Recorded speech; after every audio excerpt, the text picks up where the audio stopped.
Bagaimana tanggapan Bapak terkait sudah siapkah, sudah begitu siapkah Bengkulu untuk 5.000 warga? Kamu siap nggak kira-kira? Saya tanya, kamu siap nggak? Saya akan mengikuti pemimpin saya, Pak. Ya siap, kalau saya siap. Oh, berarti sudah optimis. Iya, optimis gitu. Kalau nunggu sampai kita kaya, sampai kita siap, nggak akan bisa. Sekarang kita bantu orang itu. Izin Bapak Gubernur yang terhormat, izinkan saya mewakili teman-teman mahasiswa atau rakyat biasa untuk menjawab dan juga izin untuk bertanya. Boleh kan Pak? Kalau mau dijawab juga boleh, atau enggak dijawab juga boleh. Pertama-tama, ketika Bapak bertanya, siapkah saya menerima warga Gaza? Saya jujur menjawab, belum siap. Baik sebagai mahasiswa maupun jika saya membayangkan menjadi presiden dan pemimpin provinsi ini. Tapi Pak, menurut saya, ini bukan sekedar soal siap atau tidak siap. Ini tentang tanggung jawab dan skala prioritas. Kita bukan sedang menolak membantu sesama manusia, kita hanya ingin mengingatkan ada penderitaan yang juga nyata, yang sangat dekat di depan mata kita sendiri, di Bengkulu ini. Saya paham maksud baik Bapak, tapi ketika Bapak berkata, jangan tunggu kita kaya atau tak punya masalah dulu, baru bantu orang lain. Saya rasa perlu ada sedikit penyeimbang, karena semua bantuan harus ada skala kebijakannya. Jangan sampai, karena semangat empati keluar, kita justru tampak lalai terhadap luka rakyat sendiri. Bapak bilang, siapa yang tidak punya persoalan? Benar Pak, tapi justru karena semua punya persoalan, maka seorang pemimpin harus bisa menentukan mana yang paling mendesak dan yang paling berdampak langsung. Saya paham Bapak hanya menawarkan niat baik ke Bapak Presiden, dan belum tentu juga akan benar di Bengkulu, atau di Jakarta, atau juga di provinsi besar lainnya.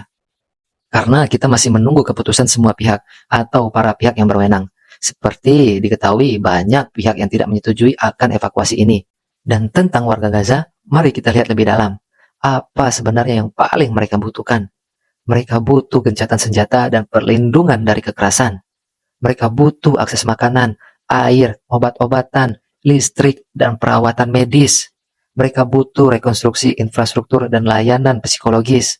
Dan yang paling penting, mereka butuh dukungan dunia untuk mempertahankan tanah air mereka sendiri. Saya yakin Pak, warga Gaza tidak ingin meninggalkan rumah mereka. Mereka tidak ingin diungsikan jauh dari tanah yang mereka cintai. Maka dari itu, izinkan saya bertanya kepada Bapak. Sudahkah Bapak melibatkan tokoh masyarakat, tokoh adat, dan elemen rakyat Bengkulu dalam mengambil keputusan ini? Sama seperti Bapak ganti julukan. Apakah Bapak memiliki jaminan bahwa kedatangan saudara-saudara kita dari Gaza tidak akan memunculkan persoalan sosial, ekonomi, atau keamanan baru di tengah masyarakat kita yang saat ini juga masih bergumul dengan berbagai tantangan? Apakah Bapak telah mempertimbangkan secara matang kemungkinan dampak diplomatik yang mungkin timbul di kemudian hari akibat keputusan ini? Dan terakhir, mungkin bisa untuk sumbangan lagi para pejabat di Provinsi Bengkulu mengirimkan bantuan ke Gaza. Itu mungkin lebih cepat dan sangat dibutuhkan Pak, daripada menunggu mereka dievakuasi dulu. Kan pejabat di Bengkulu, di Pemprov baik semua Pak. Kemarin aja mau kan sumbangan untuk makan akbar. Masa ini untuk kebaikan tidak mau? Pasti maulah. Ini bukan tentang menolak niat baik Pak, tapi tentang cara membantu yang benar, adil, dan penuh kebijaksanaan. Karena membantu itu penting, tapi membantu tanpa musyawarah bisa jadi masalah baru. Saya Rio Kajut, dan ini suara rakyat Bengkulu yang siap bangkit, yang tidak akan diam. Kita bangun Bengkulu yang lebih adil dan berani.